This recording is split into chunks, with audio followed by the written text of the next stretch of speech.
Perfecto. Ahora oficialmente eres una sin techo. Esta casa es mía.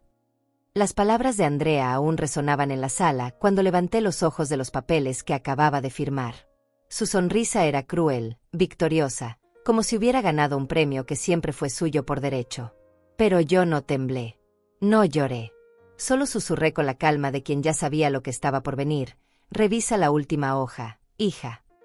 En ese momento, viendo su sonrisa vacilar, supe que los últimos 6 meses de observación silenciosa, de fingir que no percibía sus intenciones, de dejarla creer que era más inteligente que su vieja madre, habían valido la pena. Porque mientras ella planeaba robarme mi casa, yo había estado planeando algo mucho más grande. El silencio se extendió entre nosotras como una grieta que se hace cada vez más profunda. Podía ver cómo sus dedos temblaban ligeramente mientras pasaba las páginas, buscando esa última hoja que yo había mencionado. Su respiración se había vuelto más rápida, y por primera vez en meses, era ella quien parecía nerviosa. Yo permanecía sentada en mi silla favorita, esa de madera que mi esposo había comprado para mí hace 30 años, observando cómo el poder se desplazaba lentamente de sus manos a las mías. La mujer que está sentada aquí, mirando cómo su propia hija descubre que ha sido superada en su propio juego, es alguien que durante 71 años de vida aprendió que la paciencia es el arma más poderosa que puede tener una mujer. Soy Delia Gómez, y hasta hace 6 meses, fui la mujer que siempre dijo que sí. Sí a mi esposo cuando me pidió que dejara mi trabajo para cuidar la casa. Sí a mis hijos cuando necesitaban dinero para sus estudios. Sí a Andrea cuando me pidió que la ayudara con su divorcio. Sí, sí, sí, hasta que llegó el día en que mi propio sí se convirtió en mi peor enemigo. Pero déjenme contarles desde el principio, porque esta historia no comenzó con esos papeles sobre mi mesa de cocina. Comenzó 6 meses antes, cuando Andrea llegó a mi casa con lágrimas en los ojos y una historia que sonaba demasiado perfecta para ser verdad. Era un martes por la tarde de octubre, uno de esos días en que el aire todavía conserva el calor del verano, pero ya promete el frío del invierno. Yo acababa de terminar mi clase de yoga en línea, esa que tomaba desde que la pandemia me había enseñado que podía aprender cosas nuevas sin salir de casa, cuando escuché la puerta abrirse con esa urgencia que solo tienen las crisis familiares. Andrea entró sin llamar, como siempre hacía desde que se divorció y se mudó a vivir con sus 2 hijos en un apartamento del otro lado de la ciudad. Venía con el cabello despeinado, no el despeinado elegante que veían las mujeres de las revistas, sino el despeinado real de quien había estado llorando y pasándose las manos por la cabeza una y otra vez. Sus ojos estaban rojos, hinchados, y traía esa expresión de derrota que había perfeccionado durante los últimos meses. El sonido de sus tacones contra el piso de cerámica resonó en la casa vacía. Siempre había sido una casa llena de sonidos, las risas de los niños, la televisión, las conversaciones durante las comidas. Pero desde que enviudé hace 3 años, los sonidos se habían vuelto más escasos, más preciados. El sonido de los tacones de Andrea solía alegrarme, pero ese día, algo en su ritmo irregular me puso en alerta. Mamá, me dijo, dejándose caer en el sofá de la sala con un suspiro que parecía salir desde lo más profundo de su pecho, necesito hablar contigo sobre algo muy importante. Yo apagué mi computadora y me senté frente a ella, preparándome para otra de sus crisis. Durante los últimos 3 años, desde que se separó de Roberto, estas conversaciones se habían vuelto rutinarias como las oraciones antes de dormir. Siempre necesitaba algo: dinero para la renta, dinero para la escuela de los niños, dinero para arreglar su auto. Y yo siempre se lo daba, porque eso es lo que hacen las madres, ¿verdad? Porque al final del día, cuando todos se van, somos nosotras las que quedamos responsables de que todo funcione, de que todos estén bien, de que la familia siga siendo familia. ¿Qué pasó ahora, mija?, le pregunté, aunque ya sabía que la respuesta involucraría dinero de alguna manera. Siempre era dinero, o problemas que se resolvían con dinero, o favores que al final terminaban costando dinero. Mamá, estoy muy preocupada por ti, comenzó, y esas palabras me tomaron por sorpresa como un golpe suave pero inesperado. No esperaba que la conversación fuera sobre mí. Hacía tanto tiempo que nuestras conversaciones giraban alrededor de sus necesidades, de sus problemas, de su vida complicada, que escuchar mi nombre en sus labios con esa tonalidad de preocupación me desarmó completamente. Ayer estuve hablando con Patricia del banco. ¿Te acuerdas de ella? Fue compañera mía en la secundaria. Asentí, aunque vagamente recordaba a Patricia. Una chica flaca con brackets que solía venir a casa para hacer tareas cuando Andrea tenía 15 años. Ahora trabajaba en el banco, según me había contado Andrea en alguna conversación anterior. Me dijo que hay muchos estafadores que se aprovechan de las personas mayores, que llegan a sus casas, se hacen pasar por del gobierno o del banco, y les roban todo. Mamá, no puedo dormir pensando en que algo así te pueda pasar. La forma en que lo dijo, con esa voz quebrada y esos ojos llenos de preocupación, me tocó el corazón de una manera que no había sentido en mucho tiempo. Mi hija se preocupaba por mí. Después de tanto tiempo de ser yo quien se preocupaba por ella, por fin había espacio para que ella cuidara de su madre. Era como si los roles se hubieran invertido, y por un momento, me sentí como esa niña que fui hace tantos años, cuando mi propia madre me cuidaba y me protegía del mundo. No te preocupes, Andrea, le dije, tomando su mano entre las mías. Sus dedos estaban fríos, como siempre los tenía cuando estaba nerviosa. Yo soy muy cuidadosa. Nunca abro la puerta a extraños, y si alguien me llama por teléfono pidiendo información, siempre les digo que no. Pero mamá, es que no es solo eso, insistió, y ahora su voz tenía esa urgencia que me recordaba a cuando era pequeña y me pedía que le comprara algo que veía en la televisión. Patricia me explicó que hay formas más sofisticadas de estafa, que pueden usar tu información personal para sacar créditos a tu nombre, o incluso para intentar quitarte la casa. Esas palabras me helaron la sangre de una manera que no había sentido desde que el doctor me había dicho que mi esposo tenía cáncer. La casa había sido mi hogar durante 45 años. Era donde había criado a mis hijos, donde había cuidado a mi esposo durante su enfermedad, donde guardaba todos los recuerdos de mi vida. Cada rincón tenía una historia, cada mancha en la pared tenía un recuerdo. La idea de que alguien pudiera quitármela me aterrorizaba más que la idea de morir.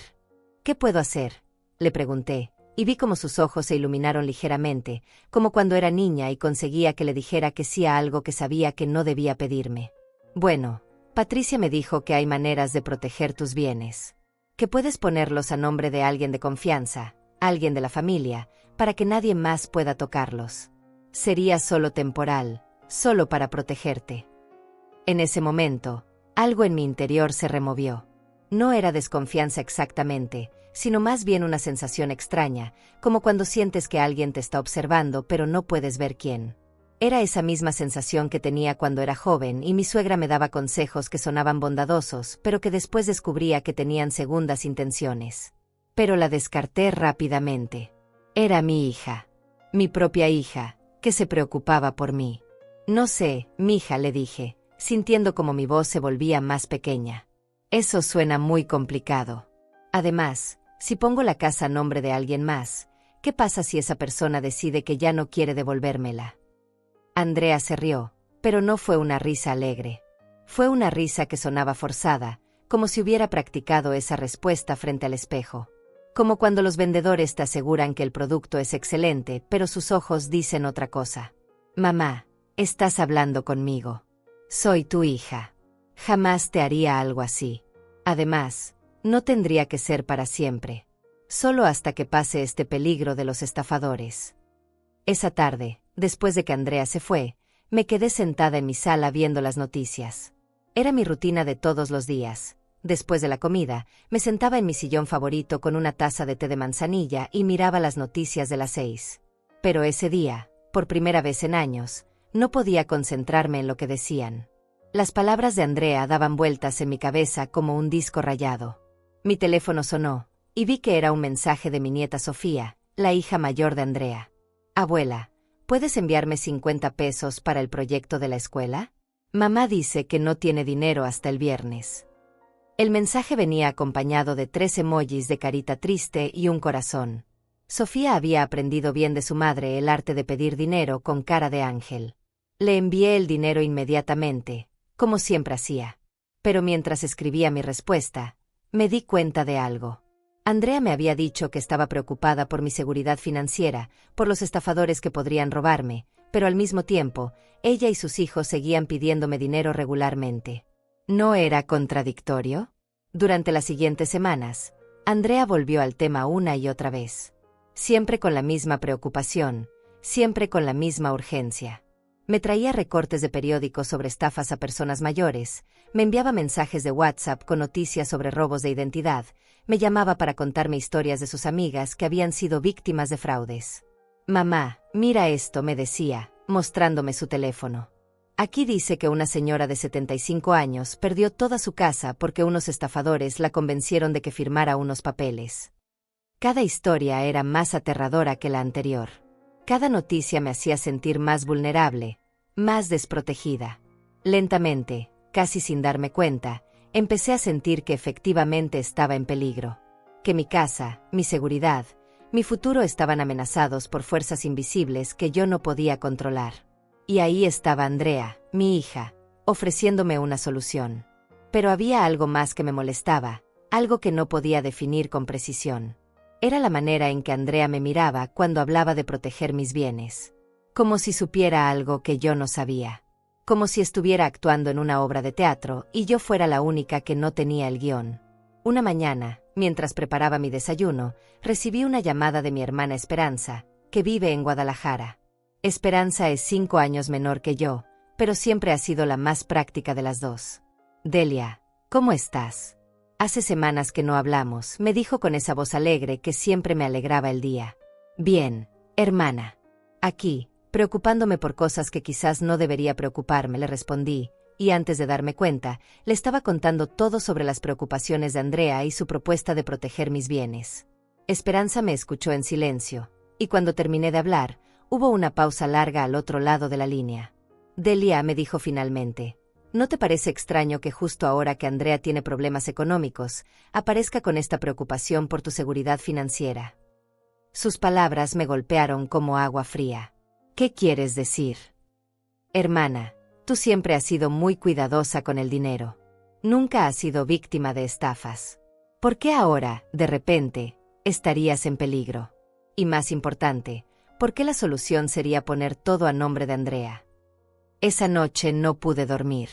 Las palabras de Esperanza resonaban en mi cabeza, mezclándose con las lágrimas de preocupación de Andrea, con sus historias de estafadores, con su insistencia en que yo estaba en peligro. Por primera vez en semanas, traté de ver la situación desde afuera, como si fuera la historia de otra persona. Si mi vecina me contara que su hija, que tenía problemas económicos, de repente se había preocupado mucho por su seguridad financiera y le había propuesto poner todos sus bienes a su nombre para protegerla, ¿qué le aconsejaría? La respuesta me llegó clara y dolorosa. Le diría que tuviera cuidado, que eso sonaba a manipulación. A la mañana siguiente, hice algo que no había hecho en meses. En lugar de esperar a que Andrea me llamara o viniera a visitarme, yo fui a visitarla. Llegué a su apartamento sin avisar, con una caja de pan dulce de la panadería que le gustaba cuando era niña. «Mamá, qué sorpresa», me dijo cuando abrió la puerta, pero pude ver que no era una sorpresa agradable. Había algo en su expresión, una tensión que trataba de ocultar. Su apartamento estaba más desordenado de lo usual. Había cajas apiladas en una esquina, y sobre la mesa de la cocina estaban esparcidos varios papeles que parecían facturas. Sofía y Miguel, mis nietos, estaban en sus cuartos, probablemente haciendo tareas. «¿Cómo están los niños?», le pregunté, tratando de mantener la conversación ligera. «Bien, mamá. Sofía necesita lentes nuevos y Miguel quiere entrar al equipo de fútbol de la escuela, pero...». Su voz se apagó, y vi cómo sus ojos se dirigían hacia los papeles de la mesa. «¿Pero qué, mija?». «Pero todo cuesta dinero, mamá. Los lentes, el equipo de fútbol, la renta que subió otra vez. A veces siento que no puedo con todo esto». Por primera vez en semanas, vi a mi hija real, no a la mujer preocupada por mi seguridad que había estado visitándome. Vi a la madre soltera que luchaba por salir adelante, que se levantaba todos los días a enfrentar un mundo que cada vez era más caro y más difícil. «Andrea», le dije, tomando su mano, «si necesitas ayuda, solo tienes que pedírmela. Siempre te he ayudado, siempre lo haré.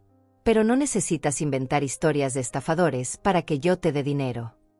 Su rostro cambió inmediatamente. La máscara de preocupación desapareció, y por un momento, vi pánico en sus ojos. «No sé de qué hablas, mamá. Yo no inventé nada. Realmente estoy preocupada por ti.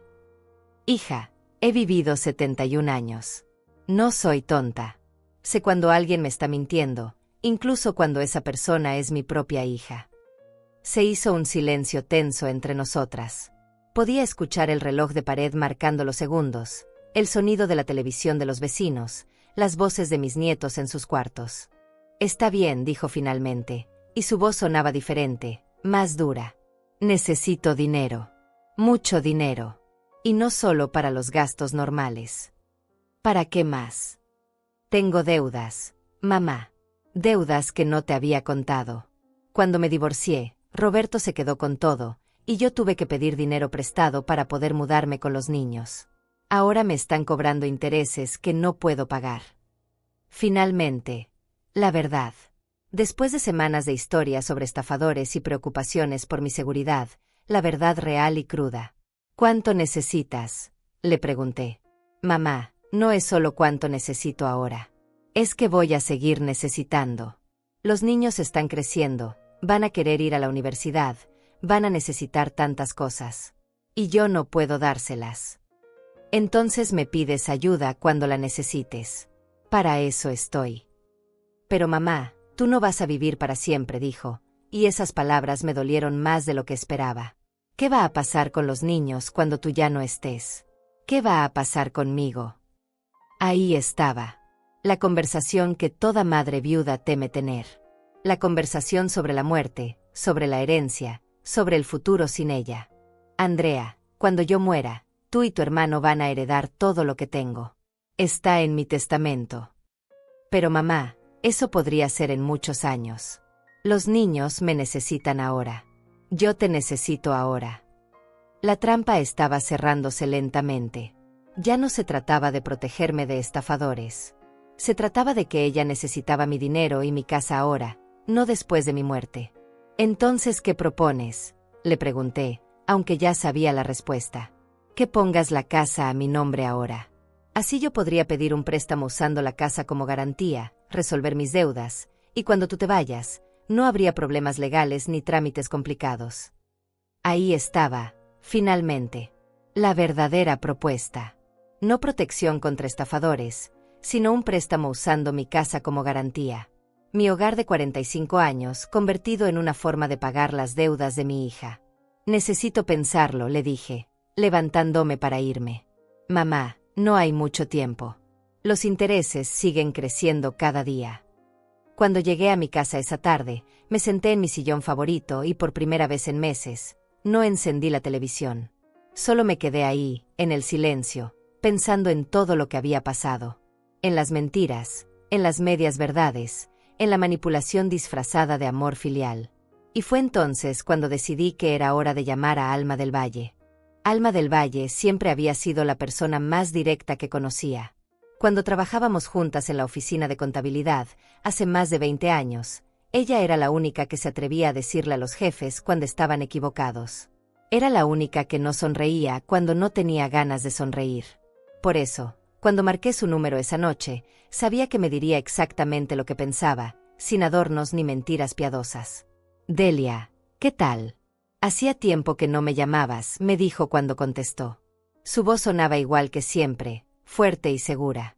Alma, necesito que me ayudes con algo muy importante. Pero no puede saberlo nadie más, especialmente Andrea. Delia, ¿qué está pasando?, me preguntó, y pude escuchar cómo bajaba el volumen de su televisión. Creo que mi hija está planeando algo contra mí, le dije, y por primera vez en semanas, sentí que podía respirar con libertad. Le conté todo. Las visitas de Andrea, las historias sobre estafadores, la propuesta de poner la casa a su nombre, y finalmente, la conversación de esa tarde donde había admitido que necesitaba dinero para pagar deudas.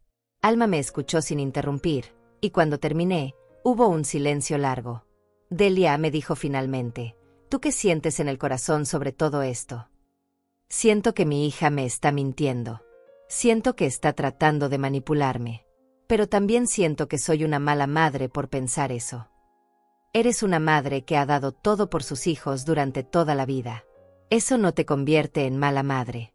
Te convierte en humana. Y los humanos a veces cometen errores, incluso con las personas que más aman. ¿Qué debo hacer? Primero, no hagas nada todavía. No firmes nada, no prometas nada. Segundo, vamos a averiguar exactamente cuál es la situación real de Andrea. Y tercero, vamos a protegerte. ¿Cómo? Déjamelo a mí. Mañana voy a hacer algunas llamadas. Tengo contactos en el banco donde trabajaba Patricia. Voy a averiguar si realmente han estado aconsejando a la gente que ponga sus propiedades a nombre de sus hijos para protegerlas de estafadores. Esa noche dormí mejor de lo que había dormido en semanas. Por primera vez en mucho tiempo, no estaba sola con mis preocupaciones. Alma estaba de mi lado.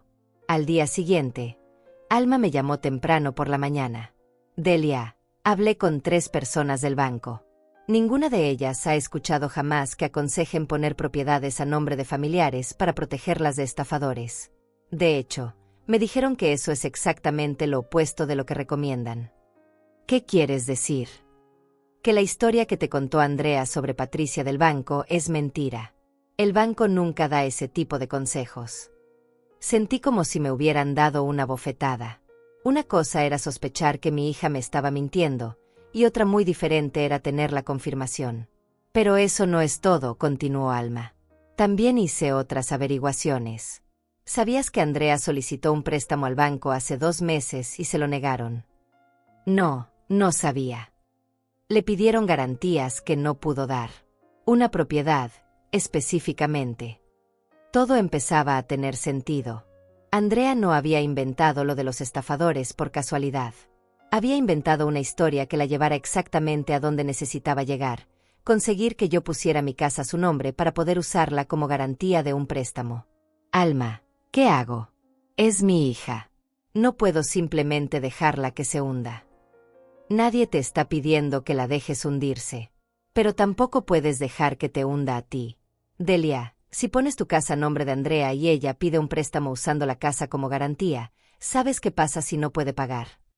No. Que el banco se queda con tu casa. Tu casa, Delia. Tu hogar de 45 años. Esas palabras me helaron la sangre.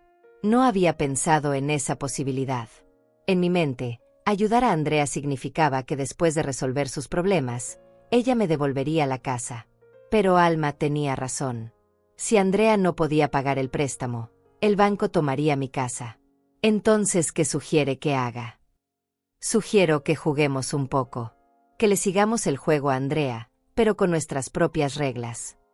Durante los siguientes días, Andrea incrementó la presión. Me llamaba todas las mañanas para preguntarme si había tomado una decisión. Me enviaba mensajes con más noticias sobre estafadores. Incluso trajo a mis nietos a visitarme, y pude ver cómo les había dicho que preguntaran por qué me veía preocupada. Abuela, mamá dice que estás triste porque hay gente mala que quiere robarte la casa, me dijo Sofía con sus ojos grandes llenos de preocupación. No te preocupes, mija, le dije, abrazándola. La abuela está bien. Pero por dentro, me dolía profundamente que Andrea hubiera involucrado a los niños en su manipulación. El viernes por la tarde, Andrea llegó a mi casa con una carpeta llena de papeles. Mamá, traje los documentos para la transferencia. Patricia me ayudó a prepararlos. Solo necesitas firmar aquí y aquí, me dijo, señalando líneas marcadas con pequeñas flechas amarillas. ¿Ya está todo listo?, le pregunté, fingiendo sorpresa. Sí, mamá. Así no perdemos más tiempo. Entre más rápido lo hagamos, más rápido estarás protegida. Tomé los papeles y los revisé cuidadosamente. Efectivamente, eran documentos de transferencia de propiedad. Mi casa, que había comprado con mi esposo hace 45 años, donde había criado a mis hijos, donde había cuidado a mi marido durante su enfermedad, pasaría a ser propiedad de Andrea. Andrea, le dije, estos papeles no dicen nada sobre protección contra estafadores. Dicen que te estoy dando mi casa. Bueno, sí, técnicamente la casa estaría a mi nombre, pero solo para protegerte. Ya te lo expliqué. Y si tú tienes problemas económicos y necesitas pedir un préstamo, podrías usar esta casa como garantía. Vi cómo su rostro cambió ligeramente. Bueno, técnicamente sí, pero yo nunca haría eso sin consultarte. Pero legalmente podrías hacerlo. Si la casa está a tu nombre, legalmente es tuya. Mamá, ¿por qué estás haciendo estas preguntas? ¿No confías en mí? Ahí estaba. La pregunta que había estado evitando durante semanas. ¿Confiaba en mi hija? La respuesta me dolía, pero era clara. No, no confiaba en ella. No en este momento, no con esto. Necesito unos días más para pensarlo, le dije. Mamá, no tenemos días más. Cada día que pasa eres más vulnerable. Andrea, he vivido 71 años sin ser víctima de ningún estafador. Creo que puedo vivir algunos días más. Esa noche, mientras cenaba sola como todas las noches desde que enviudé, tomé una decisión. Si Andrea quería jugar, yo también jugaría. Pero jugaría para ganar. Llamé a Alma. ¿Estás segura de que quieres hacer esto?, me preguntó. Completamente segura. Está bien. Mañana por la mañana vamos a ver a Mauricio Telles. Mauricio Telles había sido el abogado de mi esposo durante años. Era un hombre mayor, de confianza, que había manejado nuestro testamento y algunos asuntos legales cuando compramos la casa. Si alguien podía ayudarme a protegerme de mi propia hija, era él. El sábado por la mañana, Alma pasó por mí y fuimos juntas al despacho de Mauricio. Le expliqué toda la situación, las mentiras de Andrea, la presión para que firmara los papeles, mis sospechas sobre sus verdaderas intenciones. Señora Delia, me dijo Mauricio después de escucharme, lo que su hija está haciendo tiene un nombre legal: abuso financiero de personas mayores. Es un delito. Pero es mi hija. Y eso hace que sea aún más doloroso, pero no menos delictivo. Sin embargo, entiendo que usted no quiere proceder legalmente contra ella. ¿Qué quiere que hagamos? Quiero protegerme, pero también quiero darle una lección. Quiero que entienda que su madre no es una vieja tonta que puede ser manipulada. Mauricio sonrió por primera vez desde que habíamos llegado. Creo que tengo exactamente lo que necesita. Durante las siguientes 2 horas, Mauricio me explicó un plan que era simple pero brillante. Prepararíamos documentos que parecerían dar a Andrea lo que quería, pero que en realidad me protegerían completamente. La clave, me explicó, está en los detalles que ella no va a leer. Va a estar tan emocionada de conseguir lo que quiere, que no va a revisar la letra pequeña. El lunes por la mañana, llamé a Andrea. Hija, he decidido que tienes razón. Quiero proteger mis bienes. ¿Puedes venir esta tarde para firmar los papeles? Mamá, qué bueno. Voy para allá inmediatamente. No, mejor en la tarde. Quiero revisar todo una vez más con calma. Esa tarde, cuando Andrea llegó con sus papeles, yo tenía los míos esperándola en la mesa de la cocina. Andrea, revisé los documentos que trajiste, pero mi amiga Alma me aconsejó que mejor usáramos estos otros que preparó un abogado. Dice que son más seguros. Vi cómo Andrea revisaba rápidamente los papeles. Como había predicho Mauricio, estaba tan ansiosa por conseguir mi firma que no leyó los detalles. Están bien, mamá. ¿Dónde firmo? Y así fue como mi hija acabó su propia trampa, mientras yo, por primera vez en mi vida, estaba 2 pasos adelante de alguien que trataba de aprovecharse de mí. Firmo aquí, ¿verdad, mamá?, me preguntó Andrea, con la pluma ya en la mano y esa sonrisa victoriosa que había estado practicando durante semanas. Sí, mija. Y yo firmo aquí, le respondí, señalando la línea que Mauricio había marcado para mí. Escribí mi nombre en el papel con la misma calma con la que había firmado miles de documentos a lo largo de mi vida. Facturas, recibos, tarjetas de cumpleaños para mis nietos. Pero esta firma era diferente. Esta firma era mi declaración de guerra silenciosa. Andrea tomó los papeles inmediatamente después de que terminé de escribir mi nombre. Los dobló rápidamente y los metió en su bolsa, como si temiera que yo cambiara de opinión. Gracias, mamá. No sabes lo tranquila que me siento sabiendo que ahora estás protegida, me dijo, dándome un abrazo que se sintió extraño, artificial. De nada, hija. Una siempre hace lo que tiene que hacer por la familia. Después de que se fue, me senté en mi sillón favorito y esperé. Sabía que la llamada llegaría pronto. Mauricio me había explicado que los bancos revisaban estos documentos rápidamente cuando alguien los presentaba para solicitar un préstamo. No tuve que esperar mucho. El miércoles por la mañana, mientras regaba las plantas de mi patio, mi teléfono sonó. Era Andrea, y por el tono de su voz, supe inmediatamente que había descubierto algo. Mamá, necesito que vengas al banco conmigo. Hay un problema con los papeles. ¿Qué tipo de problema? Dicen que hay algunas cláusulas que no entienden. Necesitan que vengas para aclarar unas cosas. ¿Qué cláusulas? No sé, mamá. Son cosas legales complicadas. Solo ven conmigo, por favor. Esa tarde fuimos juntas al banco. Patricia, la famosa amiga de la secundaria que supuestamente le había dado todos esos consejos sobre estafadores, resultó ser una mujer joven que claramente no había ido a la secundaria con Andrea. Tenía a lo mucho 25 años. Señora Gómez, me dijo Patricia después de revisar los documentos, estos papeles establecen que aunque la propiedad está técnicamente a nombre de su hija, usted mantiene todos los derechos de uso y disposición. Su hija no puede vender, hipotecar o usar esta propiedad como garantía sin su consentimiento por escrito. Vi como el rostro de Andrea se puso pálido. Pero eso no puede ser, dijo. Los papeles dicen que la casa es mía. Técnicamente sí, continuó Patricia, pero con tantas restricciones que prácticamente siguen siendo de su madre. Es como si fuera la dueña nominal, pero sin ningún poder real sobre la propiedad. ¿Qué significa eso?, preguntó Andrea, aunque por su expresión era claro que ya sabía la respuesta. Significa que no puede usar esta propiedad como garantía para un préstamo. El silencio que siguió fue ensordecedor. Podía ver cómo Andrea procesaba la información, cómo se daba cuenta de que todos sus planes se habían desmoronado.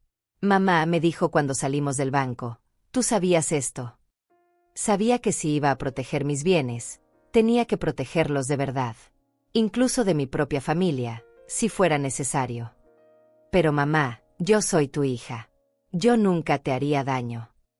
Andrea, en las últimas semanas me has mentido sobre Patricia del banco, me has inventado historias sobre estafadores, me has manipulado emocionalmente, y has tratado de que firmara documentos que me habrían dejado sin hogar si tú no pudieras pagar un préstamo.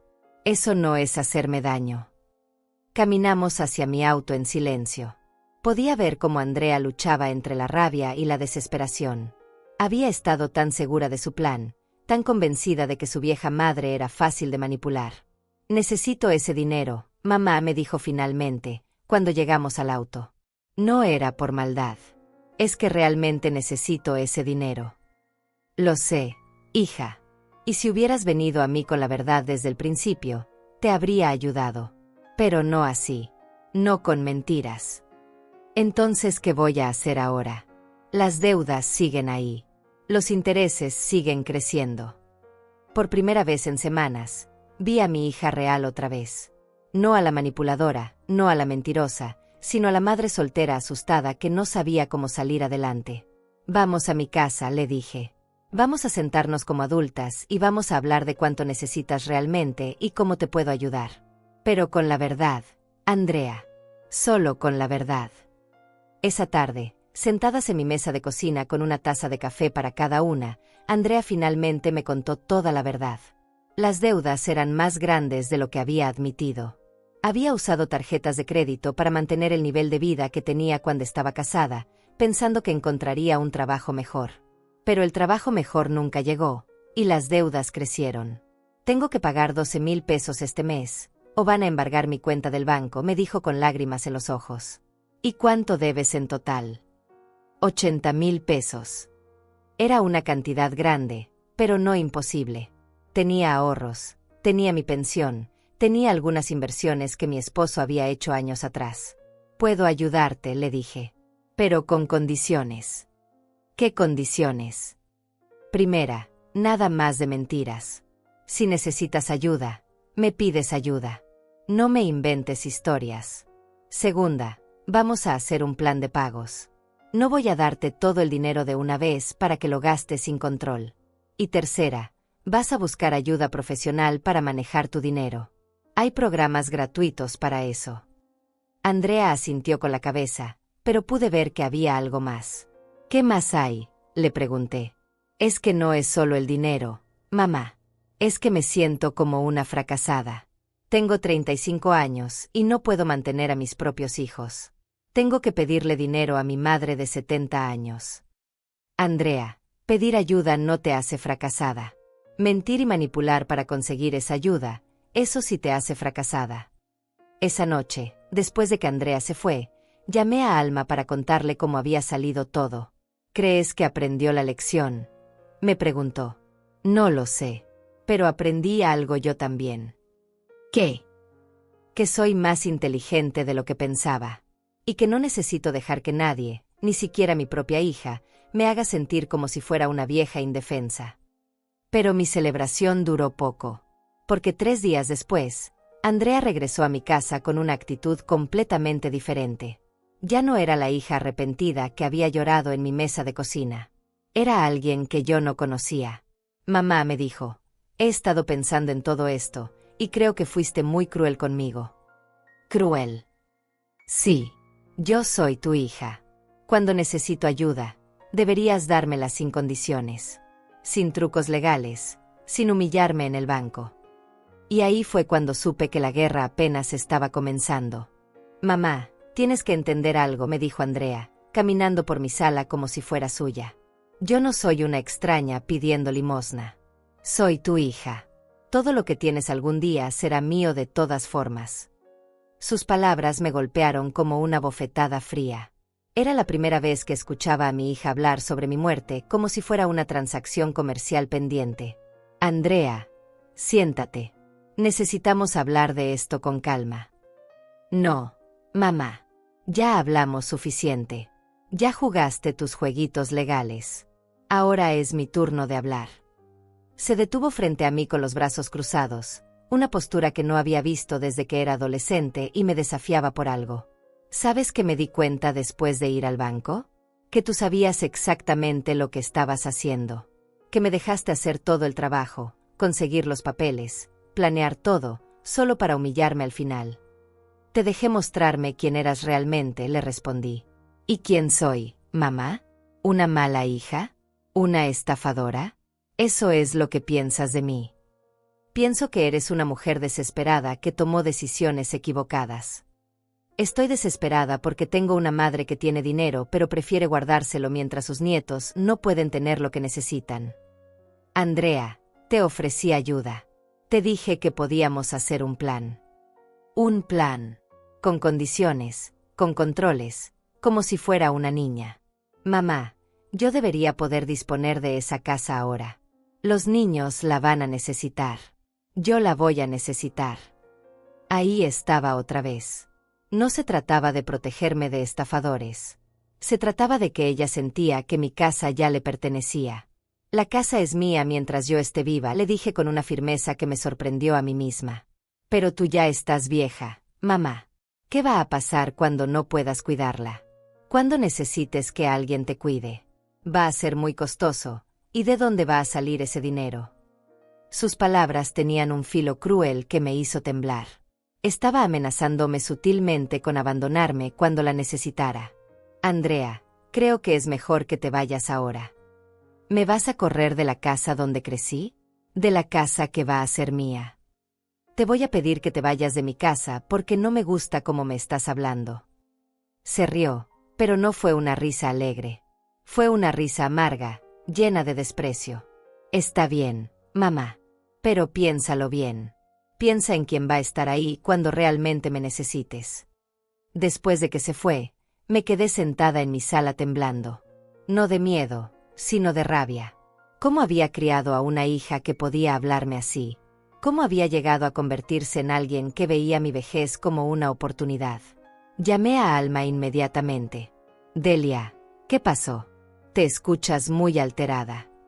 Le conté todo lo que había pasado, cada palabra cruel, cada amenaza velada. Delia, esa muchacha está perdida. Está tan desesperada que ya no puede ver la diferencia entre lo correcto y lo incorrecto. ¿Qué hago, Alma? Es mi hija. Son mis nietos. Los nietos no tienen la culpa de lo que está haciendo su madre. Pero tampoco puedes permitir que te chantajee con ellos. Esa noche no pude dormir. Las palabras de Andrea daban vueltas en mi cabeza. Tú ya estás vieja, mamá. ¿Quién va a estar ahí cuando realmente me necesites?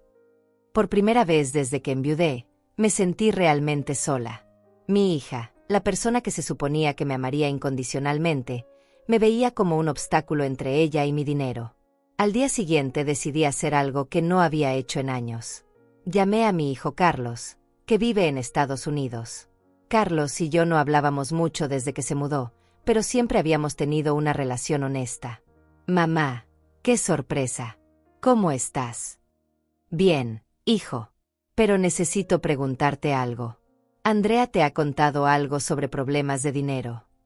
Hubo una pausa larga al otro lado de la línea. Mamá, ¿qué está pasando?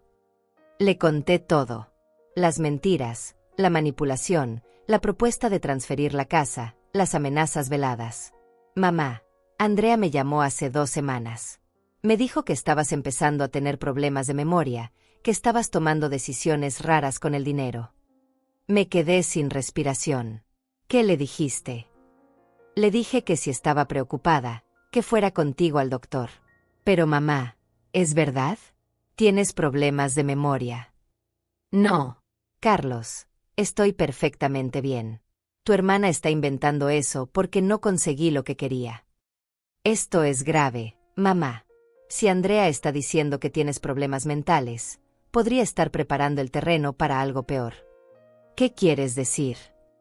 Podría estar preparándose para conseguir una tutela legal sobre ti, para declararte incapaz de manejar tus propios asuntos. Esas palabras me aterrorizaron más que todas las amenazas anteriores. Una tutela significaría que Andrea tendría control legal sobre mi dinero, mi casa, mis decisiones médicas. Sería como estar muerta en vida. Carlos, ¿qué puedo hacer? Primero, ve al doctor. Hazte todos los exámenes necesarios para demostrar que estás perfectamente bien. Segundo, documenta todo lo que ha estado pasando. Y tercero, mamá, considera hablar con un abogado sobre cambiar tu testamento. No quiero desheredar a tu hermana. No se trata de desheredarla. Se trata de protegerte mientras estés viva. Esa tarde fui al consultorio de mi doctor de toda la vida, doctor Ramírez. Le expliqué la situación y le pedí que me hiciera todos los exámenes necesarios para demostrar que mi mente estaba perfectamente clara. Señora Delia, me dijo después de examinarme, usted está en excelente condición mental para su edad. Su memoria está bien, su capacidad de razonamiento está bien, y definitivamente es capaz de tomar sus propias decisiones. Doctor, ¿puede darme un documento que diga eso? Por supuesto. Y también voy a recomendarle que vea a un especialista para una evaluación más completa, solo para que tenga toda la documentación necesaria. Durante los siguientes días, me convertí en una mujer con una misión. Visité especialistas, recopilé documentos médicos, escribí un diario detallado de todo lo que había pasado con Andrea. Mauricio me ayudó a organizar todo legalmente. Señora Delia, me dijo Mauricio, con toda esta documentación, nadie podría nunca declarar que usted no es competente para manejar sus asuntos. Pero mientras yo me protegía legalmente, Andrea estaba planeando su siguiente movimiento. Y resultó ser más cruel de lo que había imaginado. El viernes por la tarde, Sofía y Miguel llegaron a mi casa llorando. Abuela, me dijo Sofía entre sollozos, mamá dice que tú ya no nos quieres. Que por eso no nos das dinero para nuestras cosas. ¿Qué? Dice que te volviste egoísta y que prefieres guardar tu dinero que ayudar a tu familia. Era la última gota. Andrea había cruzado la línea que nunca debería haber cruzado. Había involucrado a mis nietos, había llenado sus cabecitas inocentes con mentiras sobre su abuela. Niños, les dije, abrazándolos, su mamá está muy confundida ahora. La abuela los ama más que a nada en el mundo, y jamás dejaría de quererlos. Pero esa noche, sola en mi casa, tomé la decisión más difícil de mi vida. Era hora de mostrarle a Andrea que su madre no era una vieja indefensa. Era hora de contraatacar. El lunes por la mañana hice algo que nunca había hecho en mi vida. Contraté a un investigador privado. Mauricio me había recomendado a un hombre llamado Roberto Sánchez, que se especializaba en casos de abuso financiero familiar. Señora Delia, me dijo Roberto en su oficina, lo que vamos a hacer es documentar todo lo que su hija ha estado haciendo. Cada mentira, cada manipulación, cada intento de presión. Necesitamos evidencia sólida. ¿Para qué? Para protegerla si ella decide escalar esto. Si está diciendo que usted tiene problemas mentales, es posible que trate de conseguir una orden judicial para revisar su capacidad mental. Necesitamos estar preparadas. Durante esa semana, Roberto investigó todo sobre Andrea. Sus deudas reales, sus intentos de conseguir préstamos, sus conversaciones con abogados sobre tutelas. Lo que descubrió me dejó sin aliento. Su hija consultó con 3 abogados diferentes sobre cómo conseguir una tutela sobre usted, me informó Roberto el viernes.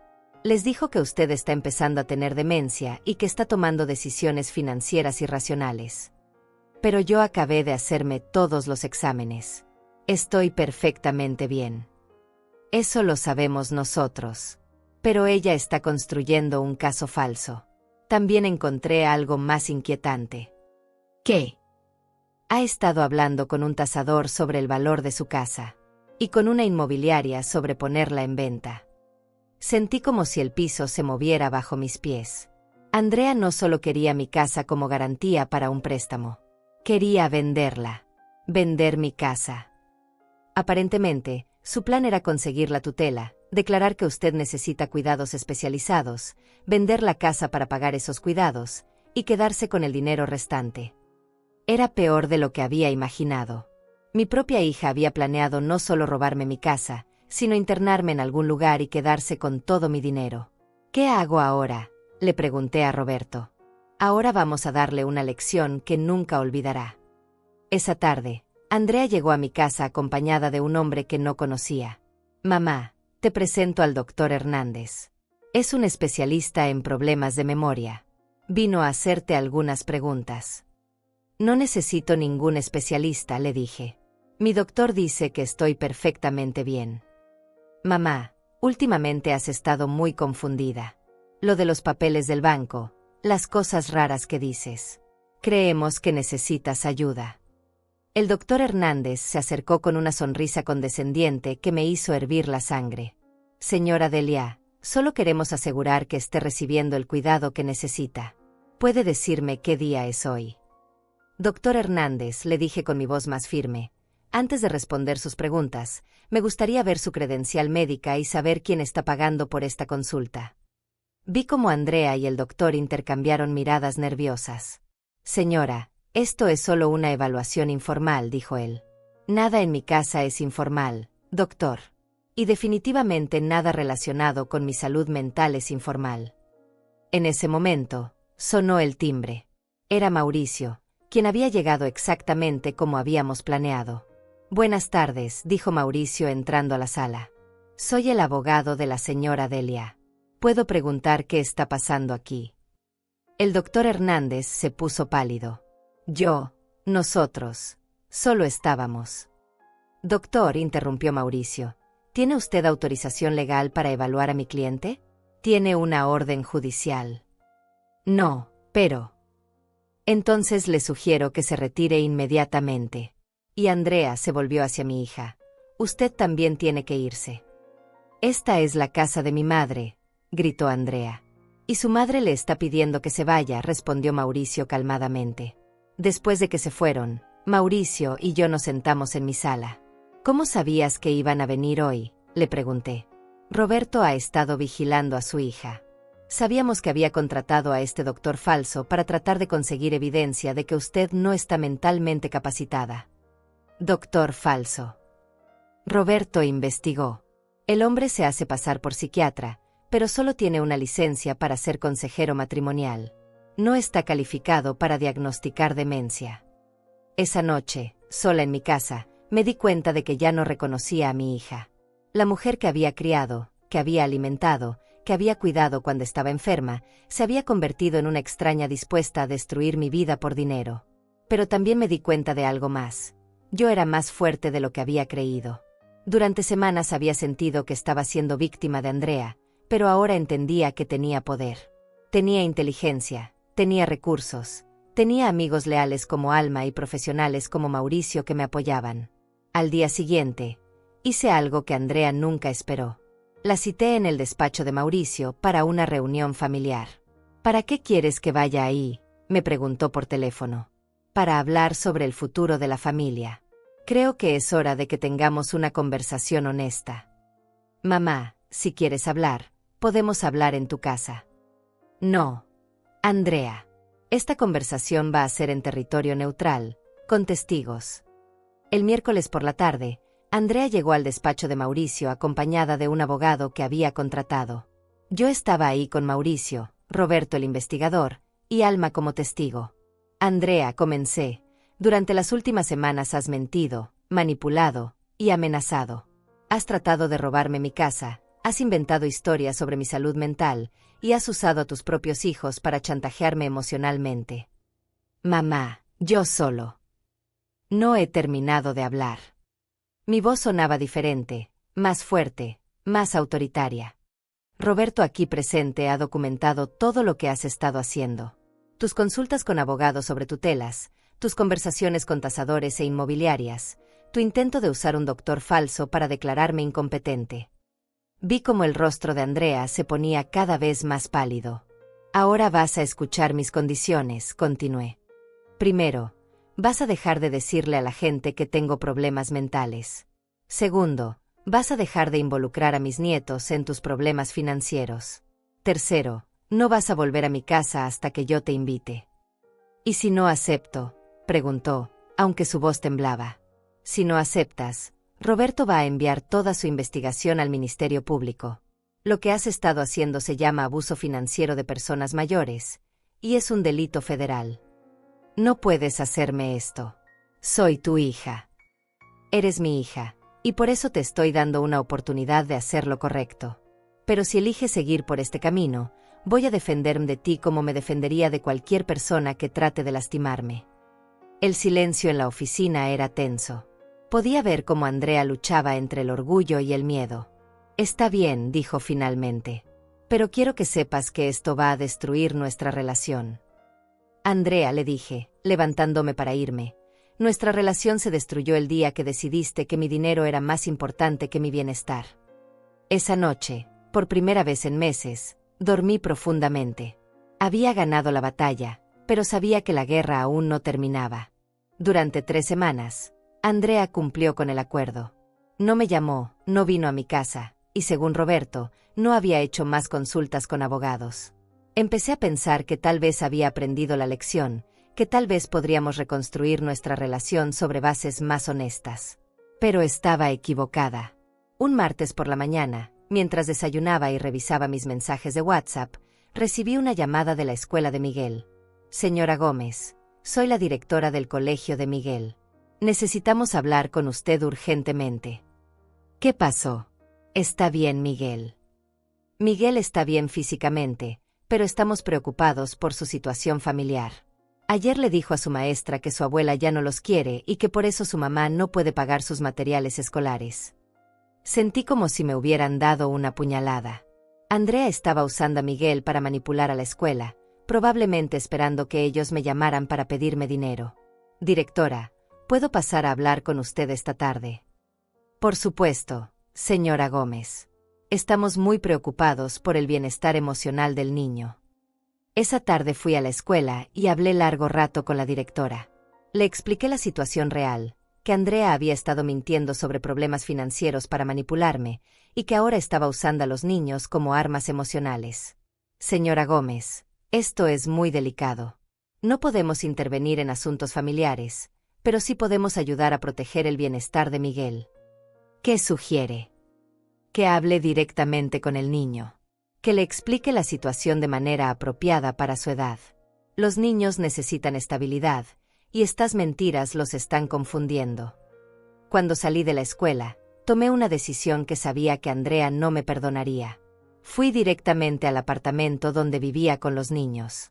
Toqué la puerta y fue Sofía quien abrió. «Abuela», gritó, abrazándome. «Mamá dijo que ya no podíamos verte». «¿Dónde está tu mamá?» «Salió con el señor Ricardo. Dijo que volvía en la noche». Ricardo era un nombre que no conocía. Miguel salió de su cuarto al escuchar mi voz. «Abuela, ¿es verdad que ya no nos quieres?», me preguntó con lágrimas en los ojos. Me senté en el sofá y puse a mis 2 nietos a mi lado. «Escúchenme bien», les dije. «Su abuela los ama más que a nada en el mundo. Eso nunca, nunca va a cambiar. Lo que pasa es que su mamá y yo estamos teniendo algunos problemas de adultos, pero eso no tiene nada que ver con ustedes». «¿Pero por qué mamá dice que tú eres mala?», preguntó Sofía. «A veces, cuando los adultos están enojados o asustados, dicen cosas que no son verdad. Su mamá no está siendo honesta sobre algunas cosas, y eso me pone muy triste». «¿Vas a venir a vernos otra vez?», preguntó Miguel. Siempre voy a querer verlos. Pero por ahora, vamos a tener que encontrar maneras de estar juntos sin que su mamá se enoje más. Pasé 2 horas con mis nietos, ayudándolos con sus tareas, escuchando sus preocupaciones, asegurándoles que el problema no era culpa de ellos. Cuando me iba, le dejé un sobre a Sofía con dinero para sus materiales escolares y una nota que decía: para mis nietos queridos, con todo mi amor. Abuela Delia. Sabía que esto iba a provocar una crisis, pero no me importaba. Mis nietos merecían saber que tenían una abuela que los amaba, sin importar lo que estuviera pasando con su madre. La llamada llegó esa noche a las 10. ¿Cómo te atreves a ir a mi casa sin mi permiso?, me gritó Andrea por teléfono. Los niños son mis nietos. Tengo derecho a verlos. No tienes ningún derecho. Son mis hijos. Y son niños que están sufriendo porque su madre los está usando como peones en un juego de adultos. Mamá, si vuelves a acercarte a mis hijos sin mi permiso, voy a conseguir una orden de restricción contra ti. Hazlo, Andrea. Pero ten en cuenta que si vas a corte, yo también voy a ir. Y voy a llevar toda la evidencia de lo que has estado haciendo. Me estás amenazando. Te estoy diciendo la verdad. Si quieres escalar esto, estoy preparada. Pero piénsalo bien, ¿realmente quieres que un juez sepa cómo has estado tratando a tu madre? Después de colgar, llamé a Alma. Delia, ¿estás segura de que quieres llegar tan lejos? Alma, esos niños están siendo lastimados emocionalmente. Sofía me preguntó si era verdad que ya no los quería. ¿Cómo puede una madre hacerle eso a sus propios hijos? Tienes razón. Pero ten cuidado. Cuando alguien está tan desesperado como Andrea, puede hacer cosas impredecibles. Alma tenía razón. Al día siguiente, Andrea hizo algo que no esperaba. Llegó a mi casa acompañada de Carlos, mi hijo. Mamá, me dijo Carlos en cuanto entraron, Andrea me ha contado cosas muy preocupantes. Me dice que has estado actuando de manera extraña, que has contratado investigadores privados, que has amenazado con demandarla. ¿Eso te dijo? Me dijo que está muy preocupada por ti, que cree que alguien te está influenciando para que actúes contra tu propia familia. Miré a Andrea, que estaba parada detrás de Carlos con una expresión de falsa preocupación. Carlos, le dije, siéntate. Necesitas escuchar toda la historia. Durante la siguiente hora, le conté a Carlos todo lo que había pasado. Las mentiras sobre los estafadores, el intento de robar mi casa, las amenazas, la manipulación de los niños. Carlos me escuchó en silencio, y pude ver cómo su expresión cambiaba de preocupación a shock, y finalmente a rabia. Andrea, le dijo finalmente a su hermana, ¿es cierto todo esto? Carlos, mamá está exagerando. Yo solo estaba tratando de protegerla. ¿Protegerla mintiendo sobre doctores del banco? ¿Protegerla tratando de que firmara papeles para transferir su casa? Ella iba a perder todo. Ella no iba a perder nada. Tú querías quitárselo. Por primera vez en meses, no me sentí sola en esta batalla. Carlos finalmente entendía lo que estaba pasando. Andrea, me dijo Carlos, esto es imperdonable. No puedo creer que hayas llegado tan lejos. Tú también te vas a poner contra mí, le gritó Andrea. No me estoy poniendo contra ti. Me estoy poniendo del lado de lo que está bien. Y lo que has estado haciendo está muy mal. Muy bien, gritó Andrea. Todos contra Andrea. La madre perfecta y el hijo perfecto contra la hija problemática. Andrea, le dije, nadie está contra ti. Estamos contra tus acciones. Todavía hay tiempo para arreglar esto. ¿Arreglar qué? ¿Mi vida? ¿Mis deudas? El hecho de que soy una madre soltera que no puede mantener a sus hijos. Podemos trabajar juntas para resolver tus problemas financieros. Pero no así. No con mentiras y manipulación. Ya es muy tarde para eso, me dijo, caminando hacia la puerta. Ya tomé mi decisión. ¿Qué decisión?, le preguntó Carlos. Ya verán, dijo, y se fue dando un portazo. Esa noche, Carlos se quedó en mi casa. Hablamos hasta muy tarde sobre lo que había pasado, sobre cómo habíamos llegado a este punto. Mamá, me dijo antes de irse a dormir, mañana voy a cancelar mis vuelos. Me voy a quedar aquí hasta que esto se resuelva. No es necesario, hijo. Sí es necesario. Andrea dijo que había tomado una decisión. No me gusta cómo sonó eso. Carlos tenía razón en estar preocupado, porque la decisión de Andrea resultó ser más drástica de lo que cualquiera de nosotros había imaginado.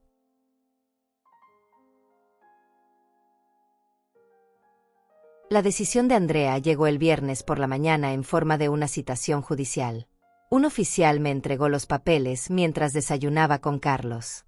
Señora Delia Gómez, queda citada para comparecer ante el juzgado familiar. Su hija Andrea Gómez ha solicitado una evaluación de su capacidad mental y una tutela temporal sobre sus bienes.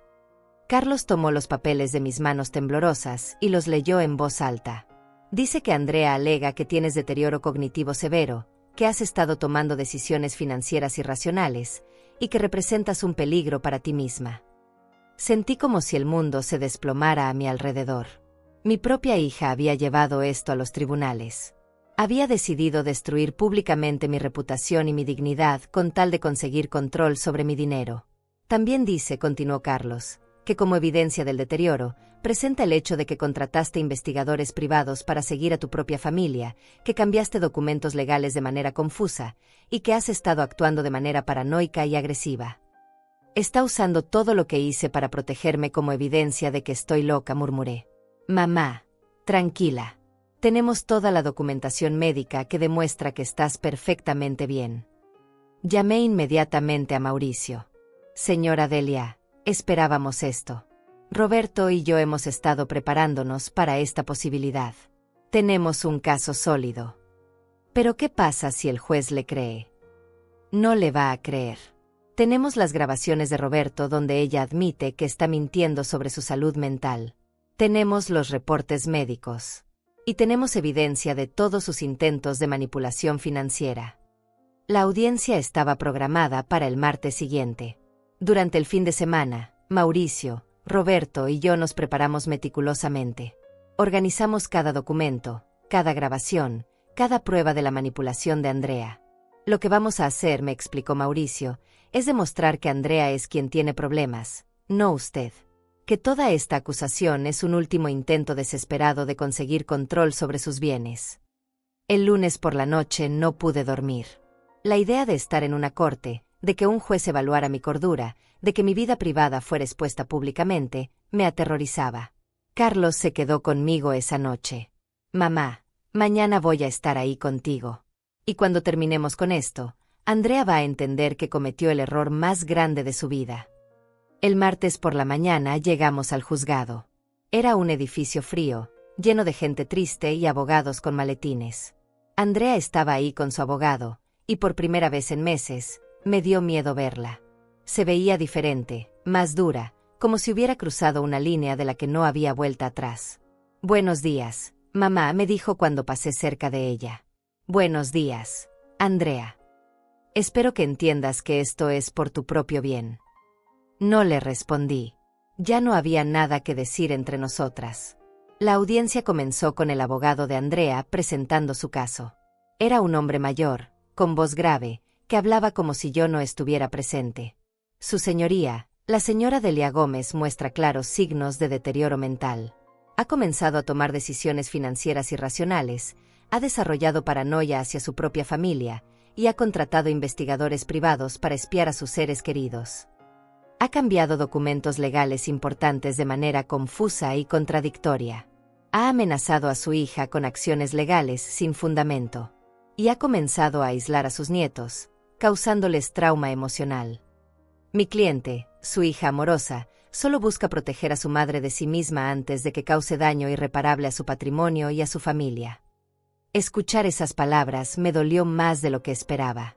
Cada hecho real había sido torcido para hacerme ver como una anciana paranoica y confundida. Luego fue el turno de Mauricio. Su señoría, lo que vamos a demostrar hoy es que la señora Delia Gómez no solo está perfectamente cuerda, sino que es una mujer inteligente que se protegió exitosamente de un intento elaborado de abuso financiero por parte de su propia hija. Mauricio comenzó presentando mis evaluaciones médicas. 3 doctores diferentes habían certificado que mi capacidad mental era perfecta para mi edad.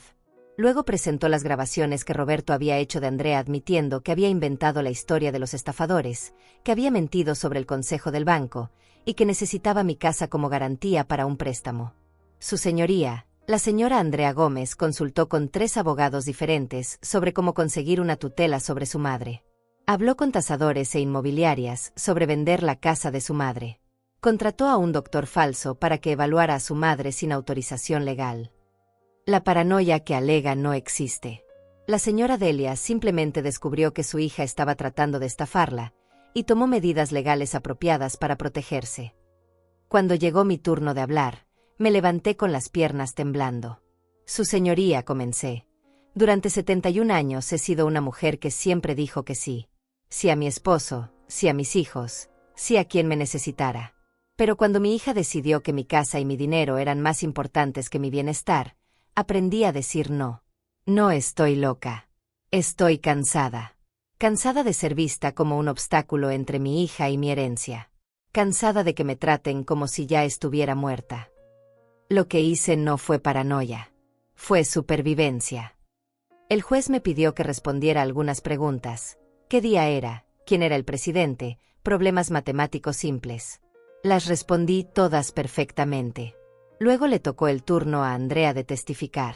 Mauricio la interrogó sin piedad. Señora Gómez, ¿es verdad que le dijo a su madre que una empleada del banco le había aconsejado poner su propiedad a nombre de un familiar? Sí, pero... ¿Y es verdad que esa empleada del banco nunca le dio tal consejo? No exactamente, pero... Entonces mintió a su madre. Era para protegerla. ¿Y es verdad que solicitó un préstamo usando la casa de su madre como garantía antes de que ella hubiera firmado cualquier documento? Yo estaba explorando opciones. Sin el conocimiento o consentimiento de su madre. Yo iba a decirle. Responda la pregunta. ¿Sí o no? Sí. Cuando Mauricio terminó con Andrea, pude ver que estaba llorando. Pero ya no sentí compasión por ella. Había elegido este camino. El juez se retiró a deliberar durante 1 hora. Fue la hora más larga de mi vida. Cuando regresó, su veredicto fue claro. La corte encuentra que la señora Delia Gómez está en pleno uso de sus facultades mentales. No solo eso, sino que demostró una inteligencia y capacidad de juicio excepcionales al protegerse de lo que claramente constituyó un intento de abuso financiero. La solicitud de tutela es denegada. Además, la Corte ordena que la señora Andrea Gómez no contacte a su madre durante los próximos 6 meses, excepto en caso de emergencia médica. Y señora Gómez, me dijo el juez mirándome directamente, lamento que haya tenido que pasar por esto. Ninguna madre debería tener que defenderse de sus propios hijos en una corte. Cuando salimos del juzgado, Andrea me esperaba en los escalones.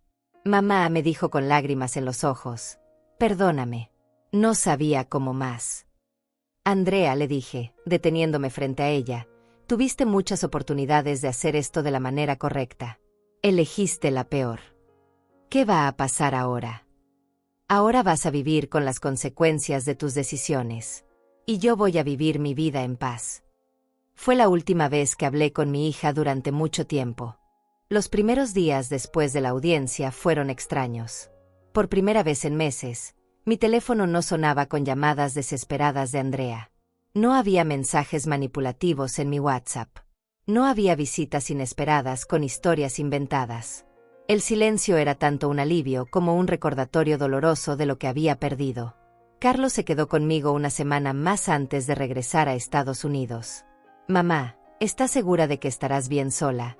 Me preguntó la noche antes de su vuelo. Hijo, no he estado sola. He estado acompañada por personas que me aman de verdad, como tú, como Alma, como Mauricio. Eso es muy diferente a estar rodeada de gente que solo quiere algo de ti.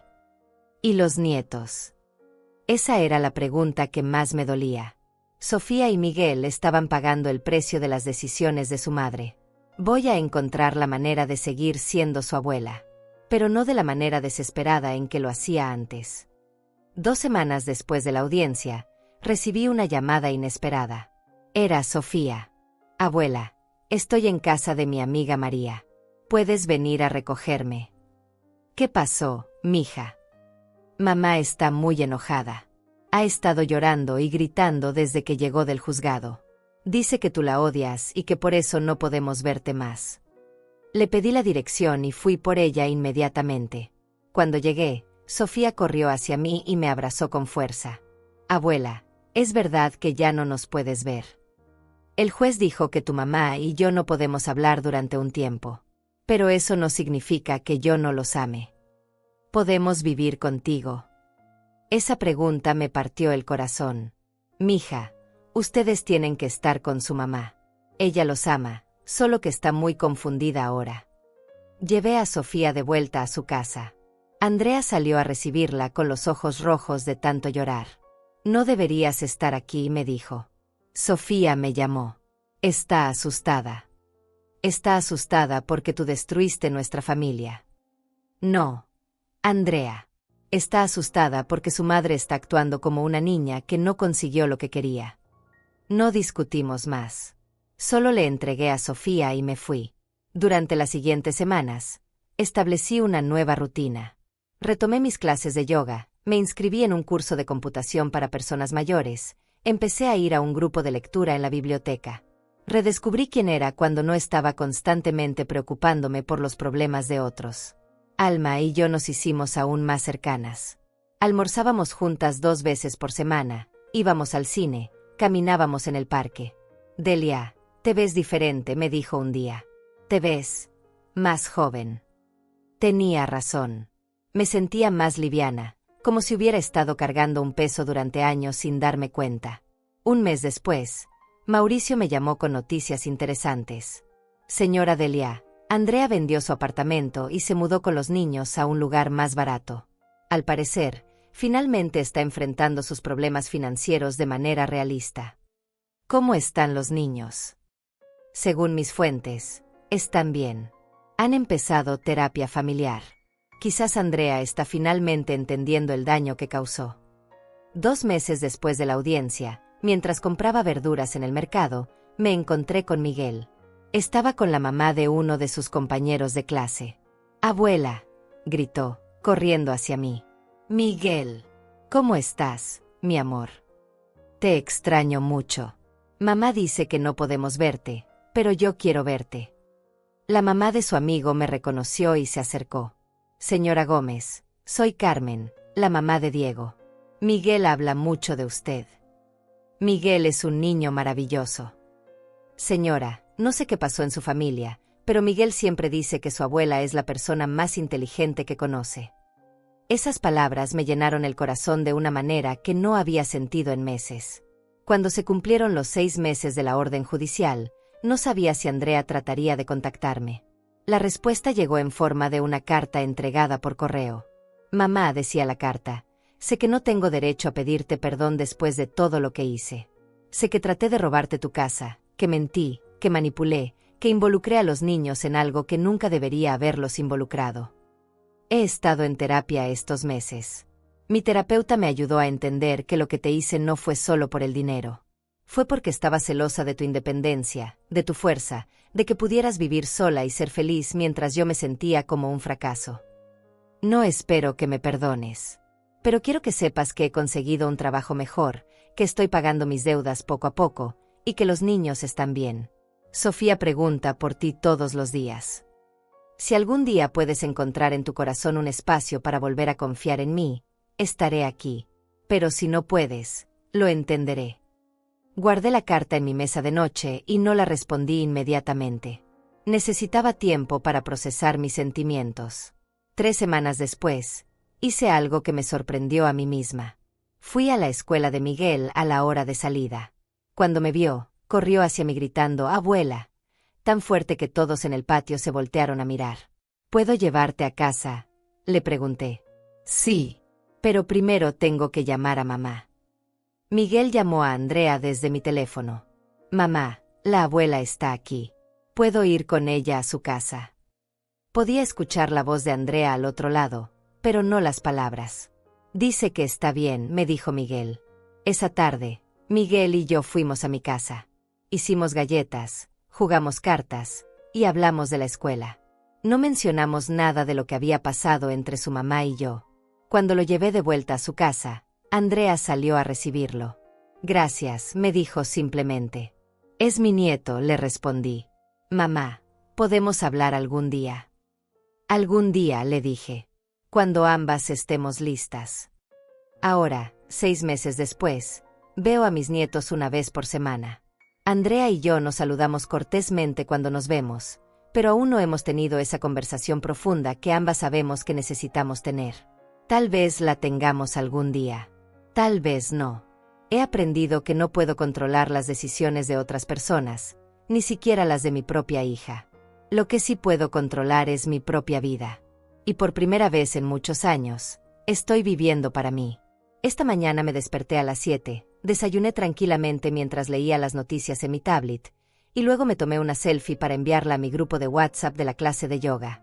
En la foto se ve una mujer de 71 años con una sonrisa genuina, no la sonrisa forzada de alguien que trata de complacer a todos. Alma me respondió inmediatamente, te ves radiante, amiga. Y tenía razón. Me veo radiante porque por fin, después de muchos años, era yo la que decidía a quién cuidar. Y elegí cuidarme a mí misma.